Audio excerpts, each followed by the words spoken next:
This is Fam Electric Ghost, and we're live on the air with Melinda Lee. And we're going to talk to you about your book, Rebel Hugger, which we have up here. And we'll welcome you to the Fam Electric Ghost podcast. This is the first time we're talking to you. How are you doing tonight? I'm doing great, fandom. It's great to be here. Well, it's great to talk to people from around the world. We've been talking to creative people since 2016 live. That's kind of what we do. One of the things that we like to ask every guest that comes on the show is a couple of questions like, what motivates you and why do you do what you do? Those are great questions. What motivates me is people. I love people so much, and I love helping people just feel better. It doesn't even matter. Like just smiling at them, if that lifts their day, fantastic. That absolutely motivates me. And that's why I do what I do.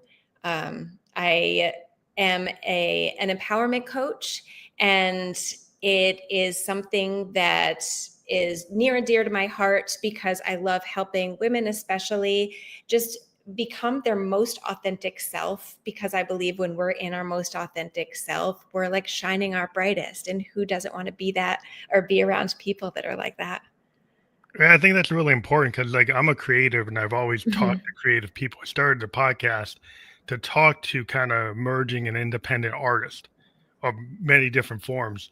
And Yeah. one of the things I always ask people is, like, what gave you the permission structure to actually do your art? Because a lot of people struggle with that. You know, we have people who are phenoms, they start when they're like 5 years old, 4 years Hmm. old. They kind of know what they want and Yeah. they go that way. There's a lot of people who don't actually self-actualize until later because they've kind of been driven off the path. Yes. Yeah. And I definitely feel like I belong in that latter stage. I was kind of driven off my path. And this book, Rebel Hugger, it is a process of talking about these hug journeys that I've been on, which were amazing in and of themselves. But the bigger journey was returning to myself. And that's really what it's about. Yeah, self-love is hard because some people feel shame in self-love because they think it's like arrogant. Yeah. They think it's not something that you should be more like self-sacrificing is what you should do. And then they kind of like put yourself down and then be a people pleaser, and then Yep. you end up hitting that, that kind of crucible moment where you've maxed out of that, and then Yeah. everybody around you wonders why. Well, how come you don't want to be a people pleaser anymore? Right. Right, right. And then all of a sudden you don't like fit into your circles anymore. And there's really like such a feeling of abandonment and rejection that can come in, that I think a lot of us just are afraid to continue down that path. But really, there's so much freedom in continuing down that path. And also like hugging and like touch. In some societies, like culturally, touch is like frowned upon. Yeah. I mean, people would say, "Well, Western culture is not like that," but yeah, you can look at Eastern culture, Western culture, all kinds of cultures where there are aspects of our culture that kind of say, "No, you shouldn't really show that. That you should like not display that." Yeah. Was that something when you became like this rebel hugger concept of yours? Was that hard to do? It's so funny because it's it was hard to do. And it wasn't just because it's kind of frowned upon in society, but like the bigger piece is I was out there hugging strangers. So my first hug journey, I spent an entire year hugging everybody that I encountered. And so here I am, like this random person behind you in the grocery store. And after striking up a conversation, I'll be like, can I give you a hug now? Like, it's just so random and it's so weird in our society. And so it was such a vulnerable thing for me to do, that every morning I would wake up and be like, okay, I got this. I can do this again. And it never got any easier as the year went on. Yeah, I would think because people have like put up boundaries because there's Yes, a sense of safety.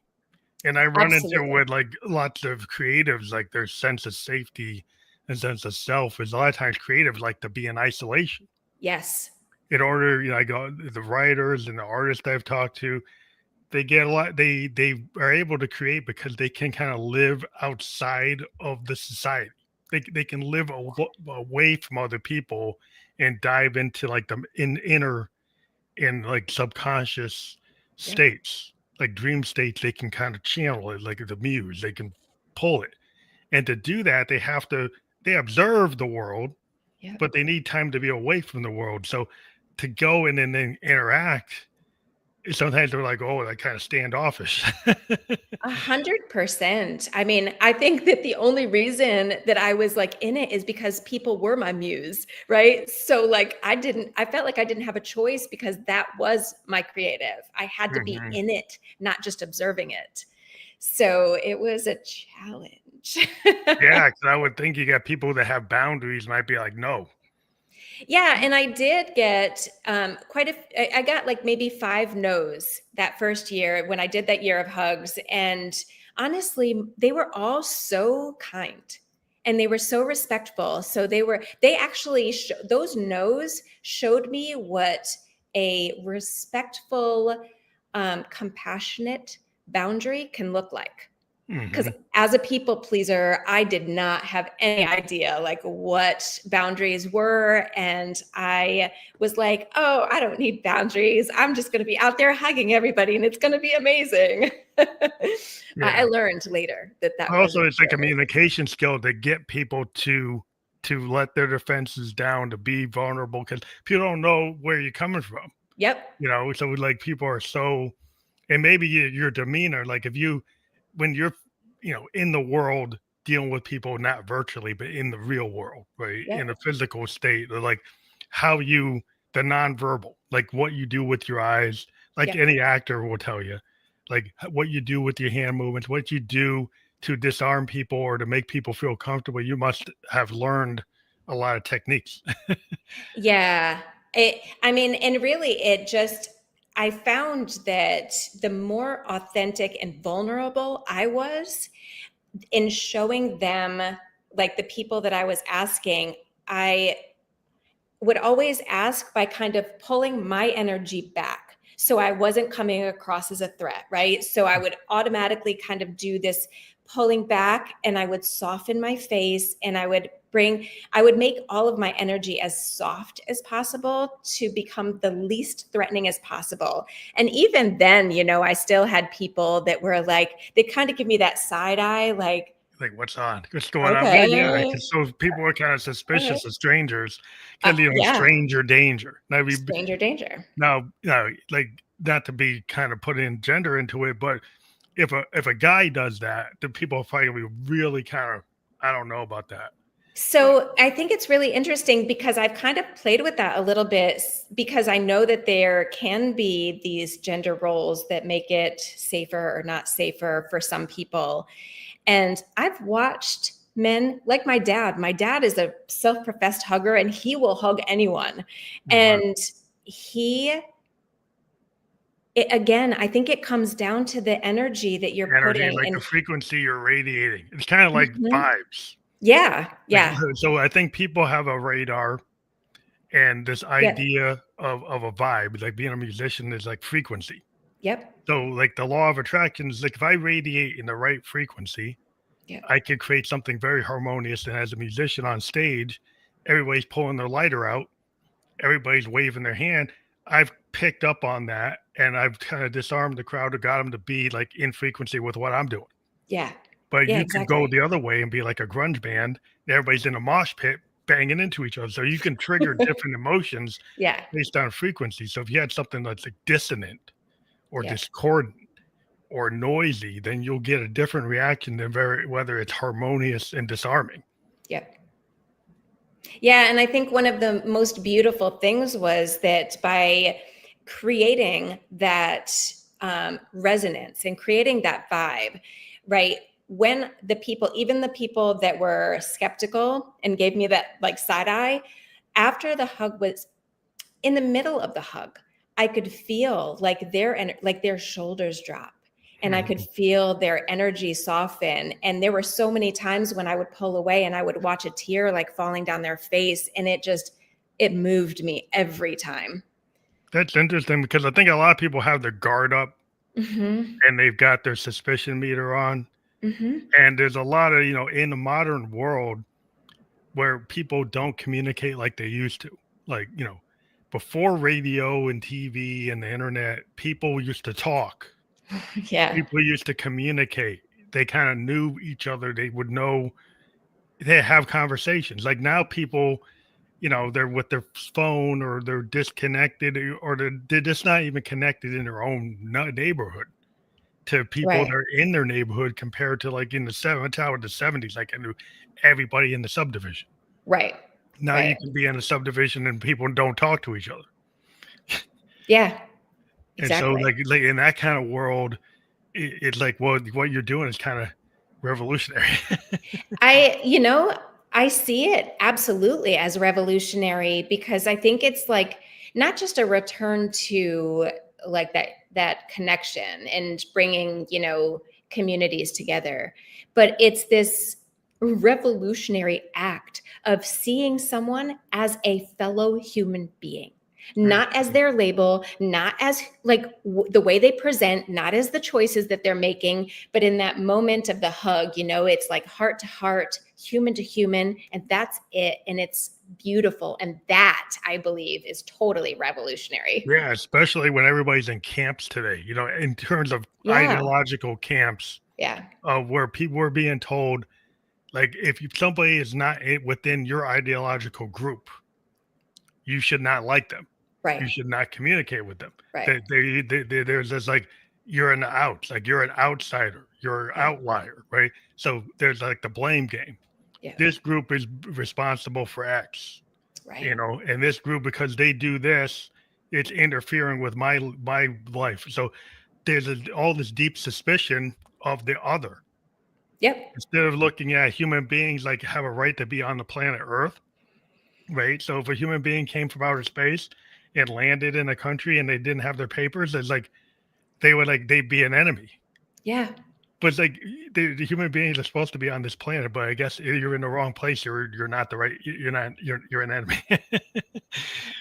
Yeah. And I think that as somebody who has um understood what it feels like to be an outlier. Like I look like I fit the mold, but inside I don't match what I look like. And so I have tried to always fit in because I'm like, well, if I have the look, then it should be easy for me. But then I would find myself in situations where I just didn't fit in. You're uncomfortable. Yeah, It was you didn't vibe. You didn't vibe with the energy. Yeah, and not only that, but the energy, the other people, like then I became like, ooh, do we really want to have her around? Because I'm not the same. Yeah. Well, yeah, And that can happen because people make assumptions, right? We're very yeah, kind of like surface level. It's like a lot of surface yeah, level stuff going on. So somebody could walk in, it's like, well, yeah, you belong here. But then once they hear what you have to say, or they see how you respond, and they yeah, say, whoa, this person is not from our social group. right, Right? This person is breaking the social contract because in this group we don't do X, we don't right, do Y, we don't do Z, and right. now this person is doing X, Y, and Z. So we can't have them in here. Yep. Hence the reason why it's called Rebel Hugger. Yeah, Yeah. it's the social mores. I was a sociology major, so we kind of studied like anomie, social mores, and like the Mhm. idea, like people with the idea concept of anomie is like not of being like not being able to fit in, Yeah. feeling out of place, like that outsider mold, where I think a lot of people try to run to safety to find a place where they are, where they do fit in. And then, as an artist, we tend to go outside the bell curve. Yep. We tend to go out, well, that means kind of thinking out the box, kind of high Yep. level. And if you think out the box, you're going to do something that usually, like in the arts, is outside the canon. Yeah. Wait, so you do something outside the canon, people say, well, that's not music, or Yep. that's not impressionism, or that's not this, or that's not that. That's not how you're supposed to do it. But like at the outer edges, that's where the innovation happens. And when you do it, most of the time, you're not going to be like the first thing you do. Like the first time you push it Yeah. out there, people aren't going to agree with it. They're not going to Yep. like it. And so then you're like, do you take it personal? Do you back off? Or do you keep on going? Yeah. And it's so hard to keep on going because that rejection, you feel that in your body. Hence the reason why so many of us creatives are like, nope, I got to stay in my bubble because I can't be out there and be influenced by any of that. Yeah, that's why we get that private time of the artist that refines their craft, Yeah. and then they find a way to get it to the in the world today. You can put it out in the world, throw it at the ether, throw it in Right. like the dartboard of the ether, right? Right. And now, like maybe in your hometown they don't like it, but in Yeah. Berlin they like it, Right. or in Korea they like it. So then you have because of this kind of interconnected world, you have a chance to push it out there, not based on your microcosm or macrocosm space that you can initially envision. You Yeah. can actually put it into the whole world. Yeah. I know. I'm so grateful for that now. I mean, I feel like such gratitude for how expansive our worlds have become. Like, I know sometimes it can be really challenging because I certainly can't hug the people that are over in Korea, but they can connect. The internet can connect me. I was connected with this woman in Bahrain as I was doing my year of hugs, and her and I remained connected, and we would email each other, and my hugs got to impact her and the way that she interacted with her family. And I mean, that's so amazing and beautiful. Did you have any surprises on where you were well received and where you weren't? I, when my message got out there, so first of all, the Bahrain really surprised me, especially because she was saying how in their particular culture, touch really is not comfortable, and it's not widely accepted. So it was really heartwarming to know that my story touched her, and it really changed the way she interacted with her family. But then it was, I want to say, Brazil was, I got messages from Brazil, and they ran my story, and Vietnam, I think, was the other one. And it's just moving, and it just felt like validation about this whole concept of like, we're just humans. We're all just humans. And hug is a communication that's understood regardless of where you are and regardless of whether it's accepted in your society or not. Yeah, I think human beings at a basic level, like what you're trying to convey with a hug, I think every human being can kind of understand it, whether or not Yeah. culturally they've been taught Yep. not to not to react to it well. I Yep. think if you get past the defenses and you get past the programming, I Yeah. think all human beings kind of relate to like empathy. Yeah. And it seems like the hug is a physical manifestation of like empathy Yes. to me. Yeah, That's how I can read exactly. it. Maybe you don't read it that way, but No, that's exactly it. Empathy and connection, like these very taboo concepts, which is crazy because they're some of the most beautiful concepts, right? yeah, we kind of live in an age where like being oh, being empathetic is considered to be weak. Like if you think from like the male kind of tech Yeah. bro alpha male Hmm. kind of bro culture that's going on now, is like in the 70s there was kind of like a feminization of creativity, and it was understood, and you can see in the culture that you get like David Bowie and Mick Jagger, and Yeah. you get the new wave movement. There was this thing where you can be in touch with the male and the feminine, and it Yep. was okay. It Yeah. was like the late 60s into the 80s. Right. There was kind of like a rejection of that. And now with this culture, it's like anything soft is weak. Anything connected is bad. Any kind of conception of having any empathy or sympathy or concern, it makes you not like you're not gonna be successful because you need to be harder than that. Yeah. And you ask anybody that leads with vulnerability, empathy, all of the things that Brene Brown talks about, you talk with any of them, and they will, and will tell you right now, that is so much stronger than holding boundaries. Like, it takes strength of character to hold empathy and compassion and vulnerability in the face of people that don't agree with you, that don't like you, that just want to deny who you are, that takes a strength. Yeah, there's a lot of strength and courage and not like rolling over. Yeah. If you get this kind of top down to be safe, it's kind of going back to like a tribal kind of old kind of thinking of the wolves at the door. Yeah. So Yeah. if you go outside the safety of the clan or the tribe back in old humanity, right, then you're subject to the wild animals outside the group. Right. So you will kind of push yourself down and like, well, I won't experiment by going out there. Yeah. I will go and stay with what the tribal leaders tell me to do Right. because that keeps me safe.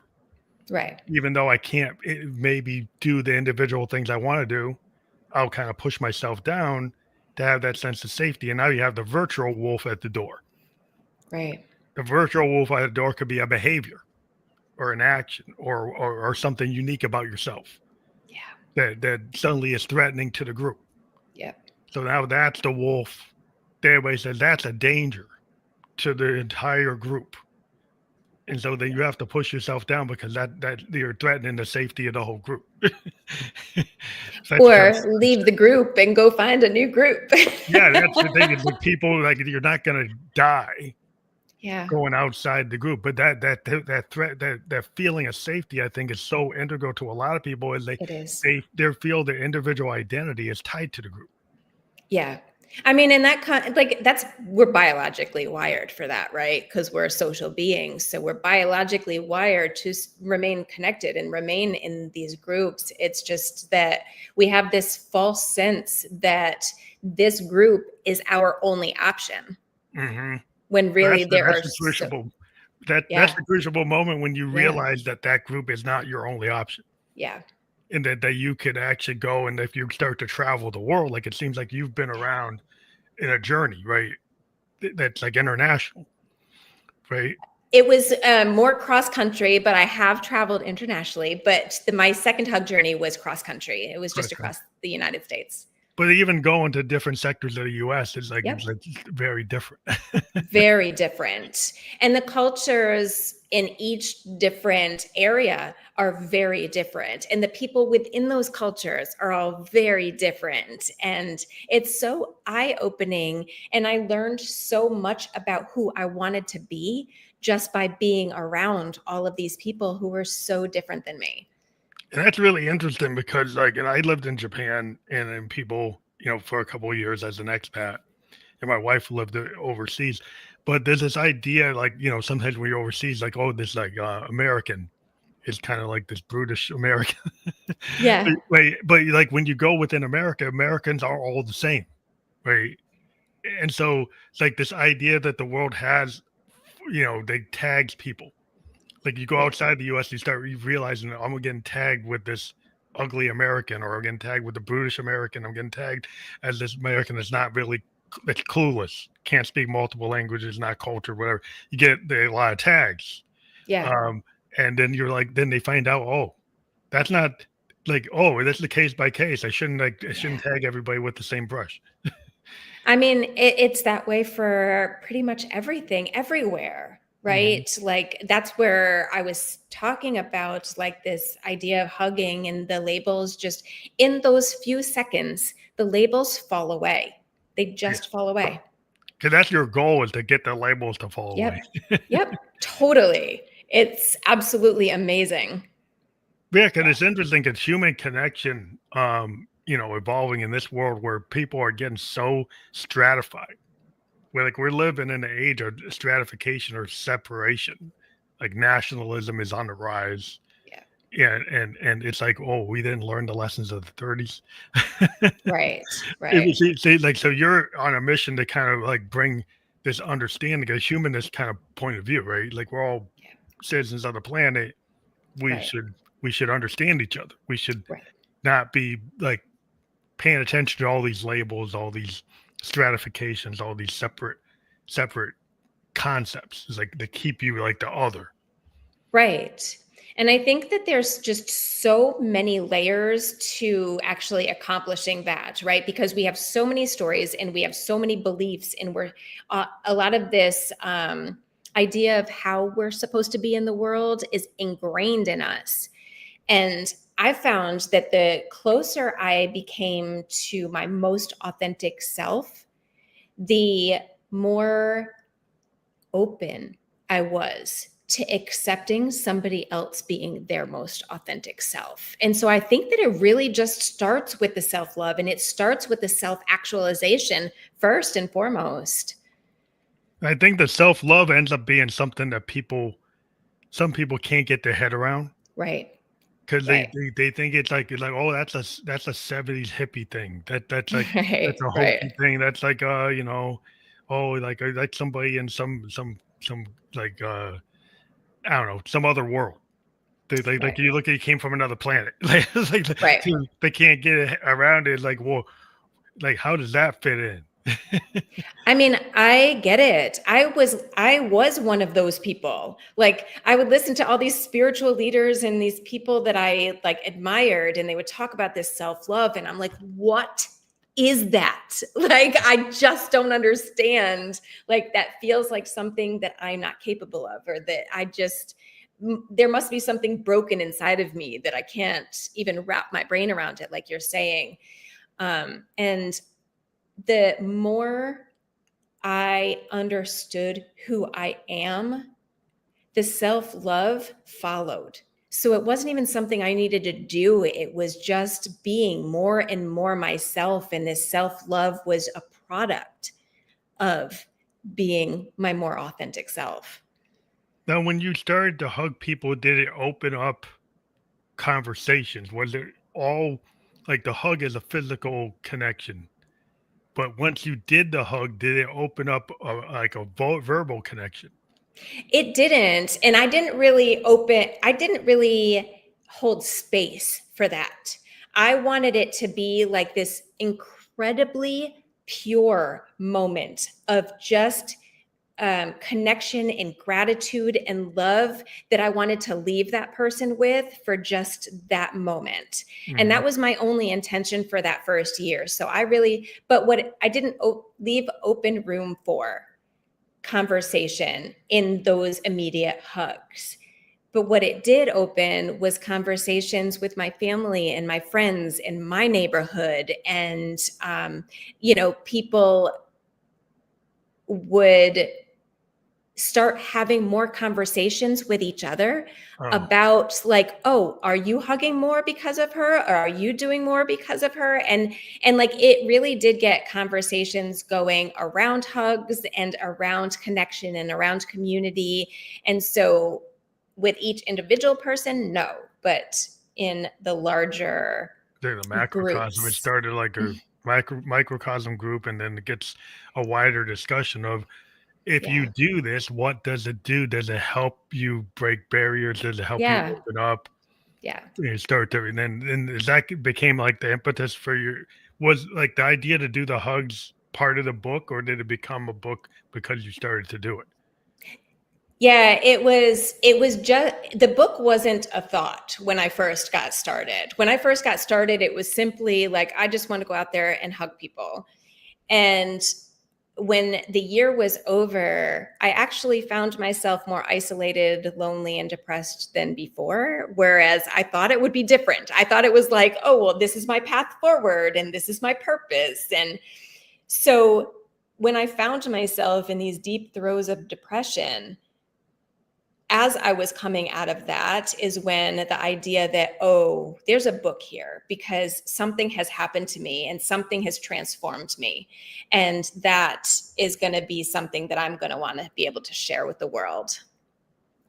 So that in the path, it kind of led you a path toward like, oh, this is like a germ of an idea that actually should get expanded on, and I'm actually gonna dive into it from a book. Had you written books before? I had not written books before. This was my first one. I'd written blogs before, but those are two very different beasts. Yeah. So was there a ramping up to get into the author mode? Well, yeah, I mean, when I first started the process of writing, I actually had printed out all of my blog posts so that I could read through the year my year of hugs to try to like inspire me to get into the mode of writing. And instead of writing, and any other writers out there is going to understand this and they're going to laugh at this. Instead of writing, I decided, oh, let me go out on another hug journey instead. So like I totally avoided the writing by going out on another adventure. But I'm so glad that I did, because it really filled in a lot of gaps that I had been missing, because my second hug journey, as I briefly mentioned, was cross country. And that was where I decided to actually stay overnight with the people that I was hugging so that we could have deeper conversations and I could have more of that connection with them. Did you start to like journal that or diary that? Yep. I was journaling that. I was doing voice notes because, you know, some of my drives were like 8 hours from one city to the next. And, but I had this internal intention also to kind of notice the relationships and to notice how I was changing throughout that adventure, that cross-country adventure. And I think that there was the author part of me was already like doing the work in the background, you know? Kind of like a Jack Kerouac on the road, but then at a different point of view. Like you're actually taking the experience and going like inner. Yeah. Yep. Rather than kind of Jack Kerouac's like the outer experience, maybe. Yeah. But yeah, it's just interesting to like go on that path as a creative and start to realize like you're doing it because you had a need. But, you know, a lot of times as a musician, we write a piece of music because it's cathartic. Like, and we don't have an intention of it trying to turn it into a hit. We're just like noodling at the piano or on the guitar because we're trying to work through something. And then eventually it's like, hey, this is actually something I should send outside my creative box. To the world. And so I guess there was a point where you say, hey, all this stuff I'm gathering, all this information I'm diarying and you know, putting into voice memos, this needs to go out to the public in some kind of, you know, tailored form to really express my lesson learned or what I've gained out from this, right? Yeah, exactly. Because it felt like, you know, there were so many, like I said, at the end of the year of hugs, I was like really lonely and I couldn't understand why I would feel so lonely after hugging thousands of people. Like that just didn't make any sense to me. And it was like, if I find myself in these situations that don't make sense, then let me make sense of it and see if that helps to make sense of life for other people too. Did you find that you kind of needed to stay within that kind of contact loop? Like once you start going out and hugging people or doing that adventure, were you kind of like reminiscing about like, well, I'm not doing that now. I'm out of that space. I'm back to my own personal space. Was that kind of like a loss of the act of out hugging? You know, you became kind of like, oh, do you needed to find another way to be like at peace with yourself? Yeah, I think it was more the latter where because I didn't have a connection with myself, because I'd been masking my whole life. Because of that, I didn't have that connection with myself. So my loneliness was a deep rooted loneliness because I didn't even have myself. So when it was all so when all was said and done, I even though I was married and even though I had children, I had been looking for the validation through all of these people that I was hugging. Outside. Yeah, that's always the big thing is like a lot of times artists will do that. Is like there's a problem with with yourself, right? And you look for it like, well, going on stage and going on tour and getting big and having this big persona is going to solve it. And you find all these people, look at them, all these people love me, right? And then when you get off the stage, you still don't like yourself. Like that was like you see it in the 28 Club that like people get to this big pinnacle, like the Hendrixes, Jazz Joplin, Morrison. This, you know, this thing that happens, like these people are like, wow, they're brilliant, but then they couldn't like really handle themselves. They couldn't look in the looking glass and they didn't like what they saw. And they never really addressed that. and the fame just covers that over, Yeah. but it doesn't solve it. Yeah. And the hugs were just covering it over for me, and it didn't solve it for me. And I feel grateful that before I went on that second hug journey, I already came to the awareness that I actually hated myself. And I write about this in the book because there was this very like clear moment where I was telling all of the thoughts in my head to shut up, because like Mhm. anytime these like really nasty thought would come through, I would tell it to shut up. And I was like, I'll do that for, 24 hours, and let me just kind of spy on my thoughts, right? I didn't even make it to lunchtime, and I was sobbing on the floor because I was like, holy cow, judging by these thoughts, I absolutely hate myself. Oh my God, I had no idea. So, like, that was really the start of uncovering, like, what is this about and what does this mean, which was part of the intention, the inner intention of just noticing when I was Yeah, out it's on like that the cross inner country work. trip. We Yeah, like there's a lot of inner work people have to do to kind of solve that self, not loving themselves yeah, and actually focusing on themselves, yeah, especially if you're a people pleaser or somebody that never put themselves at first, right? yeah, They basically put everyone else first to the detriment of their own self, and then wondered why, like, well, they were looking for happiness outside themselves. yeah. And if That you was definitely can't, me. yeah, it is always like that big crucible moment. You look in the looking glass and you admit it. Like, Yeah, I am not happy. I'm not happy with myself. I don't love yeah. myself. So, like, when you realize that that's the problem, was it still hard to solve it, or is it to get to get to I guess a better place? Was that still a lot of work, and you're still working on it? So much work. So much work. And I mean, I would say I am still working on it. I think it is like a lifelong process of, continuing to return to myself.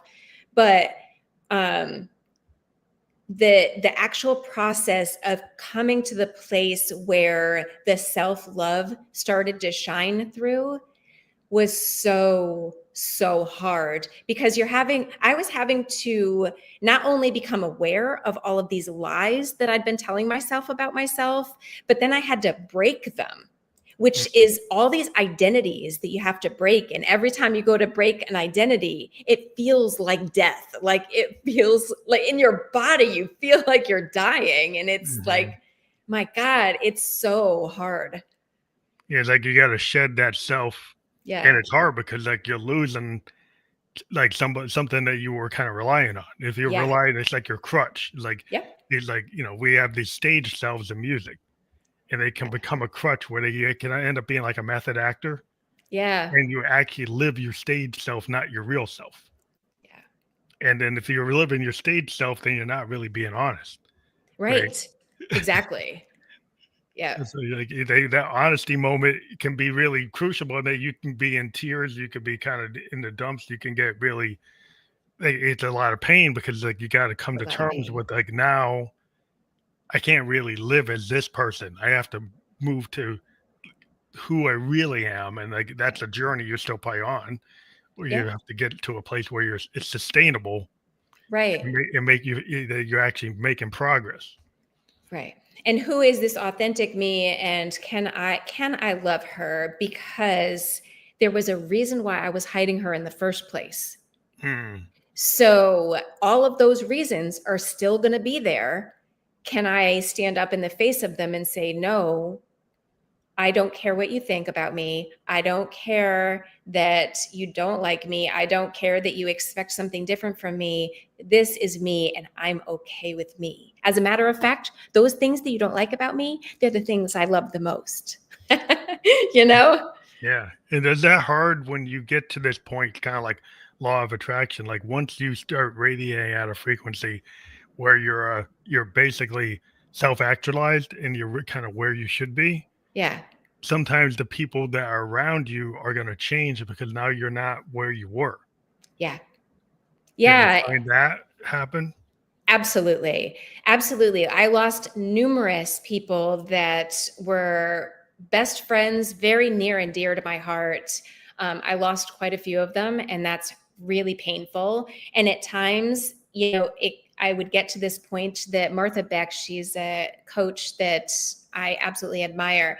And she talks about it as the elevator moment. And it's this moment where you're just vibing higher and higher. Well, not everybody is joining you in that elevator. As a matter of fact, most of the time you're alone in that elevator. So you have these moments as you're vibing higher where you feel better with yourself, but nobody else, they're not liking it. They're not liking it. Yeah, And so 'cause they they like begin their to own drop self. off. Yeah, it's like in music, sometimes it's like you had a hit when you were 17, Hmm.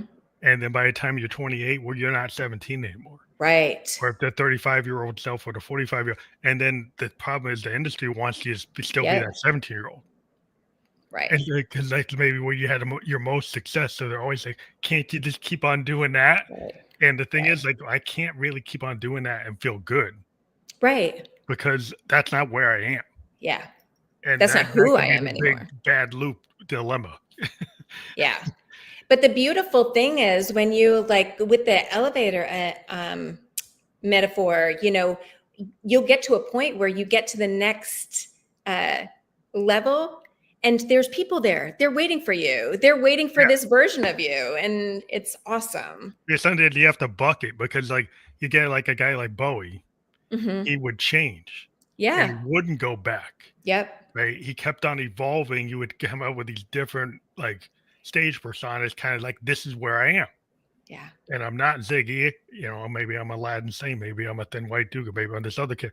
He would evolve into different characters based on different types of music, different theatrical presentations, and he wasn't just like stuck in his younger day self. He would move. Yeah. And if the audience, that liked Ziggy didn't like this other character, that's fine Yeah. because this is where I am now. Yeah. And some people have a hard time with that because they want to hold on to a base of connections, Yeah. and they kind of like, well, those connections don't want to follow you.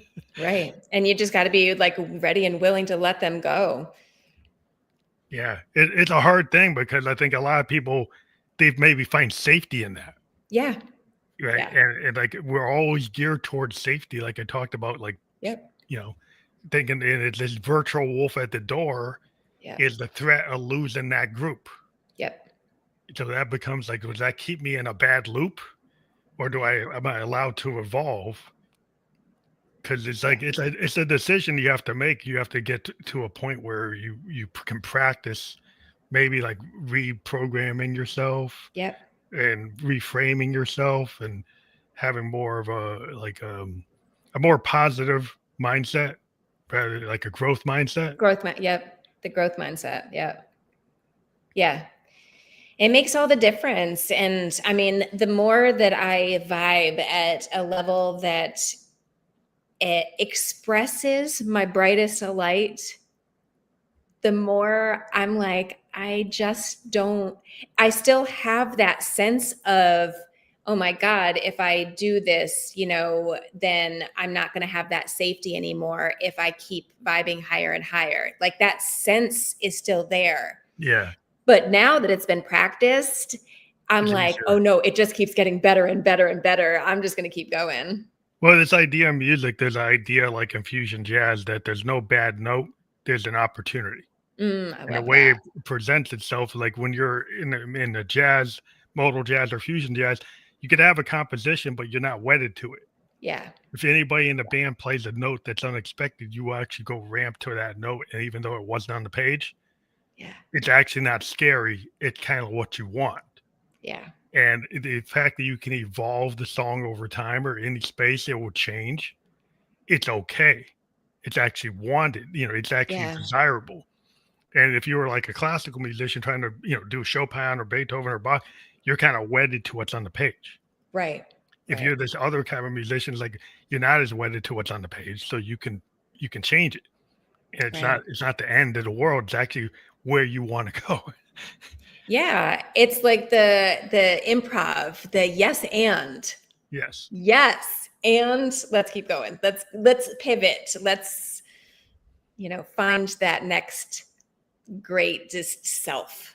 Yeah. It's like when you see a stage actor doing a play, like a Yeah. one act play, and every night they play that character a little bit different. They Yeah. deliver the line a little bit different, and it's okay if the director says, "Well, you get some directors like, no, you need to be exact," but a lot of people will give the actor the leeway to be in the method acting or in the character, and it's really interesting when you have people that have like this kind of box mindset. You will do exactly note for note, word for word what's on the script. And then some people like maybe they find peace in that, Yeah. but some people find stagnation in that. Yeah. I would argue that even the people that find peace in it, because I found peace in it for a while, but there comes a point where you can't help but keep blooming. So, like, at some point, that box just gets to be too tight. So, enjoy the peace while it's there. Just know that it's not going to last forever, right? Yeah, yeah. Eventually, like you don't want to be like the Hmm. assembly line worker that's just Yeah. putting that one rivet in every day. Yeah. Maybe that was good for a while, Yeah. but eventually it's like, well, is that all life is? Just Right. doing this one rivet all the time. Then they got robots to do it. Then like, oh, now what am I gonna do? You Right. need to do something else. Yeah, exactly. Like, no matter what, change is constant. We can't avoid it. So, we might as well flow with it. Yeah, because we're living in this big change moment because Yeah. like we're living in the automation, robotic AI age Yeah. where a lot of people's livelihoods or the way they've done things is radically changing and it's changing very fast. Yep. And we're kind of being told to do, they kind of critical thinking is really important, but a lot of times what we've been taught with our educations really didn't teach us critical thinking. Yep. They were kind of taught in an agricultural, industrial Yep. structure that expected us to do repeat things, repeatable Right. loops. And Right. now we're in the age where people are saying, well, you should think out the box, but you're not really training people to think out the box. No, as a matter of fact, you're like squashing it. Like, as soon as we start to think outside of the box, it's like, oh, but that's not what I was talking about. You can't do it that way. It's Right? interesting, like the tech bro AI people are saying everybody's got to go and become a thinker out the box. It's like, well, that's not what our systems have trained people to do. Yeah. Yep. So like that is a radical shift, and then you didn't really set anybody up to understand that, Yeah. right? And so now you're suddenly doing it so quick that it's going to be a radical like situation for a lot of people. It's like, whoa, It is. I didn't know that the semi is going to be run by a robot, and I don't have that job. And I Even the think that, programmer might not have his job. The engineer might right. not have his job. So it's Right. not just it's blue collar and white collar all at the same time. Yeah. And I think this is where where I feel such a pull to want to help people like return to their most authentic self, because I think that what we have inside of us is exactly what's needed for creating like the best possible world. Like, I think that when we're left to our own devices, left to our authentic self and what gifts we came into this world with, we can create such better cultures. We can create such better communities. We can innovate in ways we haven't even imagined, that's even beyond AI. And Yeah, yeah. Well, I believe that. the human brain is still the best computer on the Yes. planet. Yeah. And what we have is each individual person, human being, is their own secret sauce. Yeah. And Yeah. in the music, I always tell people like if you come to me, a lot of musicians, if they're young, they'll come to a producer and they'll show you that they can do something that already exists, like something that's already in the Yeah. top 20, Right. to prove they're a good musician. And I always point out, it's like I don't want to hear that because that person already exists. Yeah. What I want to hear is the song you're scared to show me because that Yes. doesn't exist, and Yeah. that's what we can work with to make you actually stand out. Yeah. But we tend to have people want to clone and copy. And cloning and copy is kind of like the rule of thumb, but that gets a little old, and it's only going to work to a certain degree. Like what's Yeah. really going to work is when you're, yeah, Jimi Hendrix. Like he didn't clone anybody. He was like he came out of nowhere, Yeah. and this like when people are unique, they get remembered, Yeah. even to this day. That Yep. people remember a person at that level. You get a William Blake, you get a Shakespeare, you get people who actually self-actualized and then kind of created the bar. Right. I think a lot of people can do that, but they're told that they can't. Yep. I agree. And that's the permission structure to kind of, it's like you're breaking down walls. And with what you're doing with your book, with the Rebel Hugger, you are breaking down walls physically. Yeah. Yeah. And I think that, that's necessary because as you were saying, like we're on our phones and when we're completely disconnected, not just from like other human beings, but from ourselves too. And this act of hugging returns us back to our bodies. And we be like, we're back in ourselves again. And like that's where we need to be in order to do the things that we came to do in this world. We need to be in our bodies. We came here to be in our bodies. Yeah, well, that's where like the physical contact of Mhm. being in the world, and actually having that nonverbal conversation through a hug, Yeah. and Yeah. then leading to the real conversation that's not just about the weather and not about Yep. what your Yep. sports team did. Could we have these conversations, but really, is it valuable to Yeah. ask somebody about the weather and what the sports team did? Is like really like, do you want to get to something deeper that actually would maybe like the deeper thing was the hug? It was Yeah. nonverbal. And Yeah. musicians, we deal with a lot of nonverbal things. Like there's a lot of nonverbal communication between musicians, Yeah. and we get a lot of information without even saying anything. Right. And so that kind of being able to read that, and then if you touch, then that gives even more, right? Yeah. So you get to dance and other forms of like arts that start Yeah. to meld multiple things. So did you see like the difference between like the nonverbal and then the verbal communication that you started to address with like your next wave of like staying over? Did Yeah. it I address mean, other things like in terms of communication? yeah, for sure. Because, when you have, when the walls have already come down by being in this very vulnerable state of hugging each other, it makes for an easier time going deeper in conversations. So then, I mean, to think about talking about the weather after hugging somebody, that almost feels absurd. Like, because, okay, we've just hugged each other. Like, the last thing we're going to talk about is the weather. No, let's talk about your hopes and your dreams. Tell me about, like, the thing that you've been most proud of. Tell me about the wildest, most beautiful thing that you saw in this last month. Like, let's talk Yeah, about it. with the stories, because the thing about like Yeah. human culture is the oral histories is what gave us our culture. And they kind Yep. of gave us the art, the fact that people would have these oral histories that were like handed down.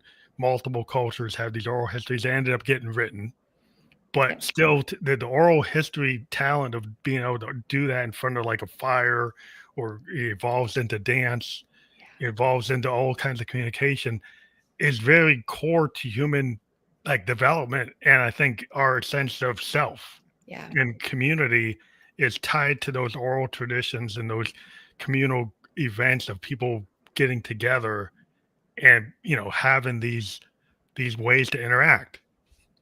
Yeah. Magic happens around the campfire, right? Yeah, the conversations that people have at a campfire. hmm Yeah, that was actually at the top of my mind when I asked people to host me in their city. It was half of the people I knew, half of the people I didn't know. So half of them were strangers to me. But the act of hosting me in the city, what I asked them for was the hugs, a place to sleep, dinner to eat, and good conversation. And the reason for the dinner was because it expands on this vulnerability. Because when we go back to our like most primitive selves, our most primitive self knows that when we're in the act of eating in front of another, we are safe, because Mhm. we wouldn't be able to do our whole digestive process I if had we to weren't run. feeling right. Right. So the act of eating creates that a next level of safety. So there would be like the hug, then the eating around the dinner table, and that just completely opened up the floor to just really going there with these conversations. So it And was amazing. that's really important because a lot of times that mealtime conversation modern society has gotten us to like, oh, we're going to eat on the run. In That we're front of the not going to, TV or everybody's mhm, eating their own thing because they got mhm. DoorDash and like Johnny's got pizza and this one's got Chinese and like they're all eating separately, all Yep, doing shit. They're not even in a microcosm of family, yep, not sitting down at the table together, right? yeah, And then if they're always on the go, getting takeout or not sitting together, not going to like the restaurant and having a dinner party. Like, where's the dinner party? yep. People like get the 50s and the 40s is like dinner parties. Yes. People would go to like their neighbor's house and they'd have maybe they'd be dancing or dinner, but there was like this whole communication that like where's that? It's like a lost thing. Yeah. I mean, we had Sunday family dinners at my grandparents' house when I was growing up.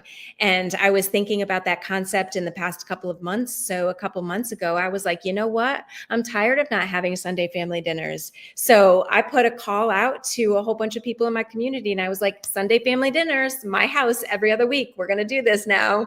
I think it's so important to return to that. Yeah, because it gets back to that. If you're talking, then you get insight to people around you, and you Mhm. find that like, oh, within this microcosm, we've got some connections, we got some similar things, and we even if you don't have the similar belief, you can have a conversation. You have a Yep. conversation. It's like diplomacy, right? Yep. Rather than just having assumptions. Like if you don't Yep. talk, all you get are assumptions Yep. that are kind of like based on what you like you believe this to be true. So if you hear something, you get triggered and like it confirms your belief and there's Right. no discussion. It's just Yeah. immediately you go to like, oh, I don't like them. Oh, I do Yeah. like them, or they get them out of here. It's like whatever. It's like you're not really having a nuanced situation where like if you're in that dinner situation, you're listening to everybody. And I You're think, yeah, go ahead. no, Sorry. go ahead.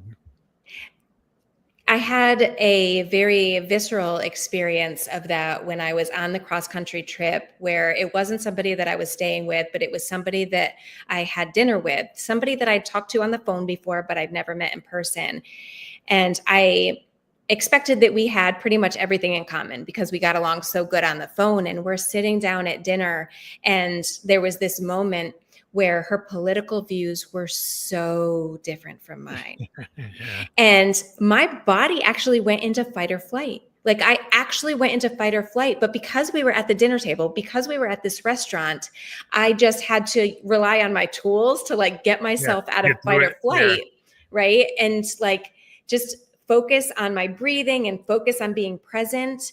And I just let her talk. And then when she was done talking and saying her piece, we returned to our connection with dogs and animals. And yeah, like there didn't have to be like I wanted to run away in that moment, but yeah. because I didn't, I was able to return to that connection and we were able to continue to see each other as humans, and I was really grateful for that. I think that's real important because, like, when you get into that camp, right? If you fight or flight, like if you go and leave, then the common thing, like you both love dogs or you like the, something like, then people are gonna say, well, we're both humans. You have this political belief, I have this other, but we can actually still live together. Yeah. The problem in the kind of society today is people are saying, well, we can't live together Yeah.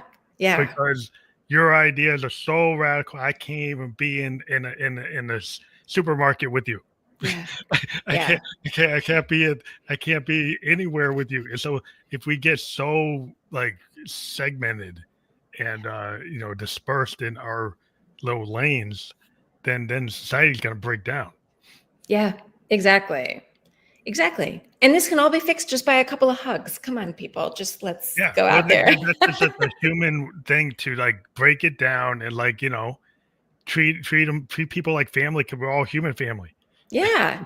We're all human family. I mean, when you're hugging somebody, you feel that, like it's just, I think it's super important.